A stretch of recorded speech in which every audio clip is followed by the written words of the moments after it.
Let's talk about the lava front. The unpredictable nature of the lava flow on the Big Island still keeping officials on their toes.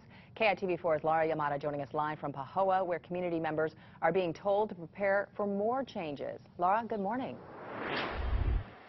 Yeah, as it started to get light out here, we could start to see more cars going back and forth through this roadblock here, because of residents living in the area here, still trying to go about their lives. We're also seeing more of a presence, as you can see behind me here. It's not just police anymore, it's also the National Guard, who indefinitely will be joining police for whatever they need as far as patrols or just helping residents back there who are having some difficulties with more and more people trying to cross through their properties to get a look at that lava flow, which is getting ever so much closer. So let's get you updated now as to the latest from early this morning as to where that lava flow is. USGS sending out a report at 2 o'clock this morning that the flow is about 170 yards from Pahoa Village Road, which we are very close to here, and then also a half mile, approximately, if not a little less at this point, a half mile away from Highway 130. Now, another marker that we've been keeping an eye on is that closest home, or at least for the time being, is the closest home to the flow. That berm that we saw built up by one of the residents now, as of last night anyway, it was only a few feet away from that berm. We're also keeping an eye on some of the power poles because, of course, once those go, they're going to have to not only relocate power, but bring in generators to kind of help with some of the areas that may be cut off. But as of last night from HECO, that power pole that's most compromised at this point in time, even though it was burned at the bottom, was still standing and was still providing power.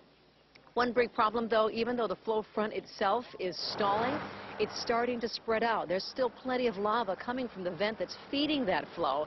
It's fingering out to the sides more and more, getting wider and wider, including to the north and to the south, and also getting closer to an old gas station, for one, that's running parallel to that resident's home. They say those tanks have been removed, so they're not worried about that, even though we're going to find more from firefighters this morning as far as whether or not they're going to start soaking with this special foam mix to try and keep those poles from burning. We're also hearing more, as we mentioned, from people about the other people passing through their properties, trespassing, including 2 who were arrested for doing that. But it has really been a tough balance for officials who are just trying to keep people safe but preserve access for residents and the chance to be a part of history. The thing is, this is a community that's been living with lava for a long time. Over on the other side of the mountain at Kalapana, going down to see the lava and walking there, it is something that longtime residents have done dozens of times. So some of us are not very afraid of the safety concerns.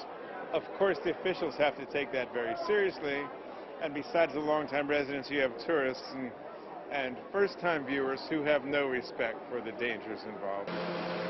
Also, we mentioned earlier this morning about 80 Guards members arrived yesterday morning. They were bringing down a whole bunch of gear, lots of equipment, as well as some tents to set up these mobile field stations for the police department.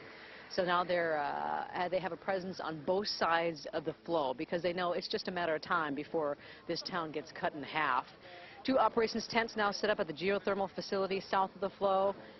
The Guards members are going to be helping with checkpoints, with patrols.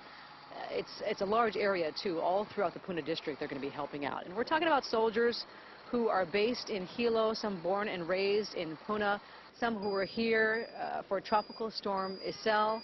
Back out here live, as you can see, there's much more of a presence now with the National Guards members. They're in full gear, but officials say they are not armed because they're here to just monitor, to patrol, to help the police, to make sure that there aren't any concerns as far as looting, because that is something that, of course, is always a concern for residents out here as people start to move away. Police, of course, want to remind folks that try to do anything illegal, that because we are under an emergency declaration at this point in time, the penalties for crimes are much, much higher. As you can imagine, things are starting to become a little bit more concentrated this morning. We're just hearing the choppers going above us right now, taking a look at that flow, which, as we mentioned again, is now a little more than 200 yards away from where we're standing, about a half mile away from Highway 130. So it's going to be a busy weekend again for all the emergency officials out here who are trying to keep people safe. Reporting live in Pahoa on the Big Island, Laura Yamada, KITV4 News. I'll send it back to you in the studio. All right, Laura, thank you for keeping us up to date. And we also want to remind you that officials are reminding everyone, do not go near the lava. It is for your own safety. Not everyone, though, is following this order. Laura spoke to one woman who says that she and her friends dipped some 15 items into the lava, including golf clubs and an egg beater. County officials say doing so subjects you to risk, and you could get hurt, and someone might have to come and get you and help you. Just because it's lava, and I've been here 23 years, and I was kind of excited and scared and just wanted to do it. I know we're not supposed to, but okay, I won't again. One resident, in fact, tried to use a water hose to protect her property. Flow front got right up to a berm, that big pile of sand. It was built by a property owner. He's trying to save his own place. People in Pahoa are also being asked not to bring unauthorized people into restricted areas.